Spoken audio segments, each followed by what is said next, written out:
I thought you were dead. My death was greatly exaggerated.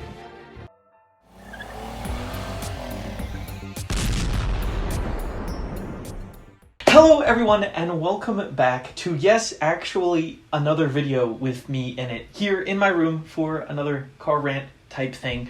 I am done school, I was taking some time off, and now I am back, finally, actually making videos again. So yes, this is exciting, back here for a video, and thank you for tuning in. So let's get right into it.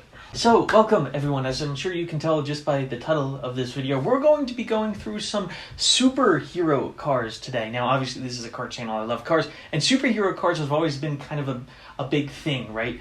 Mainly the Batmobiles, but other people too, you know, and so I've arranged a tier list. Of course, you know, everybody does a tier list. So I decided to do one as well. I will be ranking the different superhero cars by my opinion. I'm sure you're probably going to disagree with me, but whatever. You know, we're going to jump right into this. And I'll be ranking superhero cars. Now, this is their super cars, you know, that have super abilities, as well as just their normal cars in general, and kind of be going through and ranking them by how good they are, I guess. So let's get right into it here. Now, first off, we have the original Batmobile, okay? The original one, I think it's the original one anyway, it's the oldest one I could think of from the 1960s, right? It's this one right here, classic. You know, you think Batmobile, you most likely think of this one. At least I mostly do. It's one of the most iconic cars of all time, and I at least think that it's probably one of the first superhero cars. I mean, it's really cool. It's like a classic car from the 60s that's been kind of modified and souped up. It's got the bat wings on it and the Batmobile emblem. It's even got a siren, which I don't think any of the other ones do. And, you know, it's the Batmobile, you know, and then they drive away in their Batmobile from the Batcave.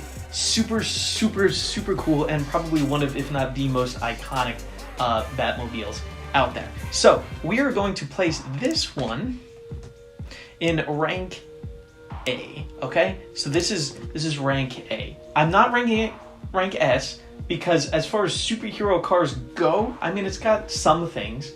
It's got like a rocket booster, I'm pretty sure, and a few maybe other gadgets, but it's not like top tier Batmobile-ness. Now, it has all the looks, it's got the flair, it does have a rocket booster, and it's got all that, but it just doesn't have that quite extra bit to put it into class S. Alright, but that is definitely comfortable in class A. It's one of the most iconic superhero cars out there. Now, in this continuing trend, we're going to go through a few Batmobiles because Batman's kind of the superhero to have Batmobiles. Maybe it's because he can't fly, he has to drive everywhere.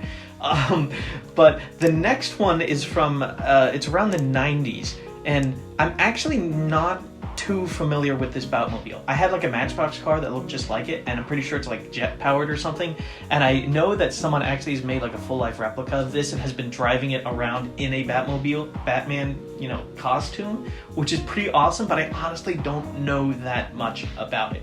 It is still very iconic, and it's got the bat wings on it, and again, when I think Batmobile, this is again kind of what I think of, and I feel like when, you know, people who see cars like, whoa, it's a Batmobile, they usually kind of think of this one in that regard. However, I am going to place this in Class B, kind of for a few reasons. For one, it's not as iconic as the one we mentioned before, which is kind of the first, like, the Batmobile, and it just doesn't really stick out that much to me, you know. I'm not sure what gadgets it has exactly. It seems kind of inconvenient with the 20-foot hood on there, but it has style, that's for sure. So it's going to sit in rank B for now. Now, the next one is a one I'm sure that everyone is familiar with, and this is probably the Batmobile that I know the best, is the Tumbler, obviously. You know, this is from the Dark Knight movies, which takes a certainly different approach to the Batmobile. Rather than being sort of a normal car that's souped up with bat wings all over it, this is just a tank. Just a tank. I mean, it's literally just a tank. But it's got a lot of really cool stuff in it, you know, from the movies. And something that I also really like is the prototype they built for the movie actually like runs and drives and does the majority of the stuff you see it in the movies. Like, it can actually like jump and stuff. It's really cool, and the engineering and stuff that goes into that is really, really, really neat. We are going to put this in rank A as well with the other Batmobile. Now, this would be rank S because it does pretty much everything you need it to do for a superhero, especially like Batman.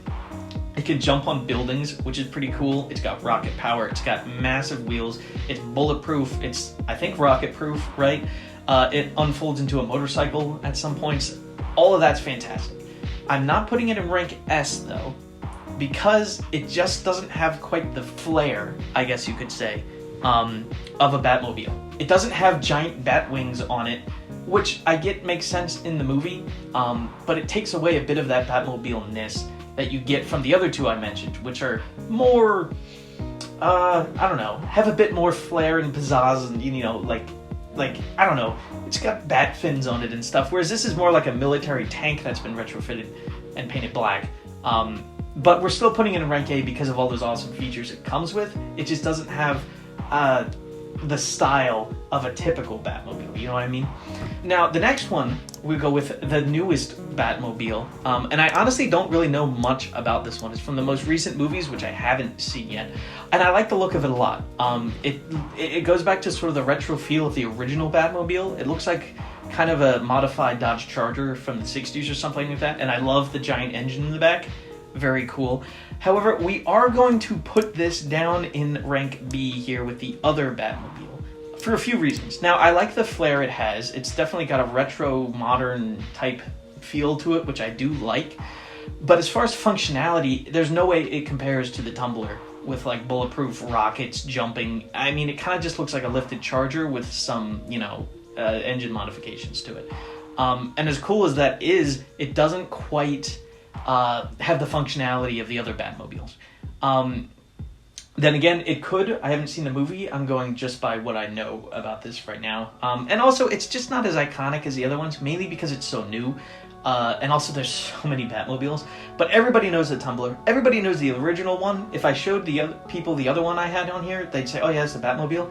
If I showed them this one, it doesn't immediately scream Batmobile. There's no bat wings on it. There's no distinguishable Batman features other than it's black.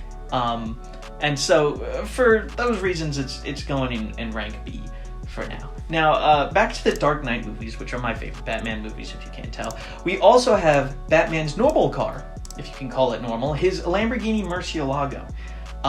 So obviously this is just a normal Murcielago, but I think it was actually a manual Murcielago in the movie, which is pretty awesome, and I'm going to put this in rank A.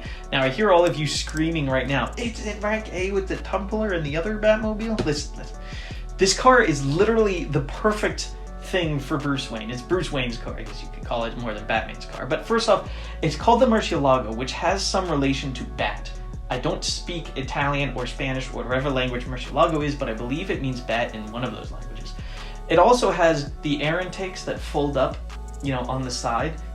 Those are called bat wings from Lamborghini that fold up and down to allow more air into the engine when it's getting hot, which is really cool. Just the batness of it, and also, of course, the extremeness of it being a Lamborghini fits Bruce Wayne extremely well, and I think that's literally the perfect car for him because of the bat sort of like hints from the car, as well as it just being a Lamborghini in that sense. Now, in the later movies, actually, he does upgrade to an Aventador, which of course is the car that came after the Murcielago, but we're actually going to put this down in C rank here, all right, for a few reasons. Now, I get it's probably sponsored by Lamborghini to have Bruce Wayne own a Lamborghini, and I think that the Aventador still suits him. It's shouty, it's loud, it's black, everybody sees it. Ooh, look, it's a Batmobile, you know, when you see an Aventador, a black one especially. But I'm putting it in rank C for a few reasons. It doesn't fit him near as well as the Murcielago because, like I said, the bat hints that the Murcielago had. The Aventador doesn't have those. Aventador doesn't mean bat, and it has subtle fins that open up, but they're not bat wings like you got on the Murcielago. It doesn't fit as well. I'm also putting it down here because I'm mad. He crashed it in the movie. He like jumped in front of a taxi or something to save, I don't know, somebody important. All the Batman fans are mad at me. But I'm putting it down here because he crashes it, and that makes me sad to see an Aventador crashed. And it doesn't fit as well as the Murcielago, which had so many cool bat like innuendos in it. The Aventador doesn't have that, and it's, you know, rank C. Now, moving on from the DC stuff, we'll go into Marvel for a little bit. And I'll go with one perhaps a few of you don't know. It's the Acura Honda-ish, I don't know, Acura or Honda NSX concept that you see at the end of the first Avengers movie. This is before the second gen NSX came out, and I guess after Audi's success in the Marvel movies, Acura's like, I want to get a piece of that. So they put in this prototype version of the NSX in here, and for me, this is, I don't even know who's driving it. One of the Marvel people. We're gonna put this in rank D. I'm gonna be honest. For one, it's not a real car, but I guess some of these aren't. I also just think it's pretty ugly, to be honest. It's got like no headlights on it. It's a weird convertible thing, and I don't know. It just feels really off in the movie. It's like, hey, look, Acura brand placement. You buy an Acura. Look, they drive it in Marvel. And I get that's kind of what Audi did too, but they did it so much better. And the R8 at the time was a car you could buy. Sorry, spoilers, that's the next car. But I'm putting this in rank D because it's not really a superhero car, I guess. I don't even know what superhero owns it. You see it for like 2 seconds in the movie, and it's a weird prototype of a car that has yet to come. And I just think it's ugly. Like, if you're going to put a prototype, at least make it cool looking. I just, that was an odd one for me. And then Acura kind of showed up in a lot of the other Marvel movies. That was just, I don't know, it's kind of a weird thing that they put in there. Now, back to a redeeming factor from the Marvel movies. We have, of course, the Audi R8 owned by Tony Stark. I mean, the R8 became synonymous with Iron Man, which is not a bad thing, and probably helped with its success, you know, to be such a big car. It's like, oh, I want Iron Man's car. Get the Audi R8. It works really, really well. And they show it, you know, driving around, and as you go through the movies, he gets the R8, then the R8 V10, the V10 Spider. In the newest movies, he has the facelifted V10 Plus, and it goes through. And later on, you know, they give him like a crossover e-tron that they give gas sounds, which is pretty funny. But the original R8 kind of started all that, and I'm going to put it in rank A here with the Murcielago. I think that's, as well as the Murcielago fits with Batman, I think the R8 fits with Iron Man. And it's just iconic, really, that Iron Man drives an R8.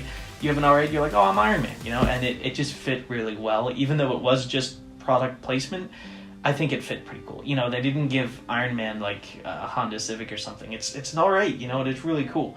And I could go through all the other cars he had in his garage, like the Saline S7, and there were a few others. And I forget which one he lands on. I think it's the Cobra, but that would take too long. So we're going to stick with these.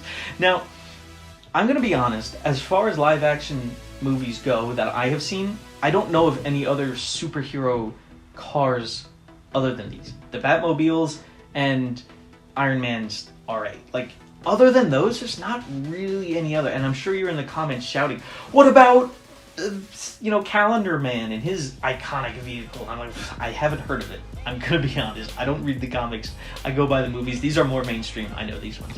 Now, there are a few more that I'd like to talk about. Mainly, this one right here, okay? This is the Incredible Mobile. Is that what it's called? The car from The Incredibles. And I think it's freaking awesome, okay? Hear me out. As good as the Batmobiles are, this has something that none of them do, okay? This is from The Incredibles. This is Mr. Incredible's car from the beginning. And I kind of think it's one of the ultimate superhero cars. Now, it looks like a normal car all the time. Kind of looks like an old Ford or something. But when, you know, something happens and Mr. Incredible has to save the day, he hits a big old button in there, and it like unfolds itself into this sleek superhero car that even has the same colors as his suit and the red dot and stuff, and it becomes like rocket powered. It can drive itself. He can fold down and put on his superhero outfit while the car is driving itself. It's got an ejector seat, which is pretty cool, which is one of the best scenes from the movies. It's got a rocket, which every superhero car needs a rocket. It's got pretty much everything. It's kind of like a Bond car made into a superhero car. And I'm going to put it in rank S here, okay? This is a rank S car. All of those things, and they even explore more of it in Incredibles 2, but I haven't seen that movie as much and I can't remember all of them. But yeah, like I said, it can transform to a normal car, to a superhero car. It's extremely fast. It can drive itself. You can put on your super suit in the car. It's the perfect superhero car. Like, you can't get better than that. It literally does everything you want, plus it's pretty stylish. Rank S for me. Now, I'm going to do something else that some of you might not agree with. I love VeggieTales as a child, and Larry Boy was the best, okay? For those of you who have not watched VeggieTales, Larry Boy was a cucumber who was Larry, who was literally just a spin-off of Batman. I mean, he even had a butler, and his name was Alfred. But basically, he had suction cup ears. They were plungers that he could stick and swing around like Spider-Man. But the Larrymobile, which was a play on the Batmobile, I thought was the coolest thing ever. Okay, it has plungers for wheels, which they even did a great job of animating in those early 3D animations that were like flat at the bottom. Now, that probably doesn't make a lot of sense, but think of all the grip you would have from rubber, plungers when you're driving around. Now, this has rocket power. Of course it does. It has a plunger on the back that shoots fire out of it, which is pretty amazing. It's got a whole bunch of other stuff. I think it even turned into a drill at one point. Like, it does whatever you want it to. But the coolest thing ever was Larry Boy could hit a button, the wheels would shoot off, wings would come out, and it could take off as an airplane, again propelled by the plunger in the back shooting fire out of it. And that's freaking awesome. Also, if you place it on its side like this, it's literally just Larry Boy, like it's wearing the same suit as him. The yellow, it's great. And I'm gonna put it in rank S. I'm gonna do it. I guess the animated superhero cars are way cooler. But it fits everything. It's stylish, and it's just funny. I'm gonna be honest. It doesn't take itself too seriously. Something I always wonder though, you never ever see the Larrymobile land. Like the wheels shoot off and wings come out where they were, but how does he land? The wheels are gone. They're on the ground and then he's flying away. How do they reattach? I never knew. It's always something I wondered about. But there we have it. It's our rank, our superhero car list. Now, I know that the majority of these are Batmobiles, but nobody else has cool cars that are superheroes. Like, what does Doctor Strange drive, I don't know. I mean, that would be a cool video to come later, honestly. I might do that. Like, what would iconic characters drive if they had a car? Like, what would Darth Vader drive? Dodge Demon, maybe? What would Darth Maul drive? I don't know. What would Thanos drive? The Thanos car. But anyway, that's kind of it. If I had to have any of these, probably the Incredible Mobile, because that thing is really cool for superhero purposes. But, I mean, the Aventador is probably my favorite real car. Anyway, thank you for watching, everyone. I am back finally making videos. I hope you enjoyed. Stay tuned. We will have a Fiero video coming out soon, adding some new parts onto it. You'll see. And yeah, thank you everyone for watching, and I'll see you later.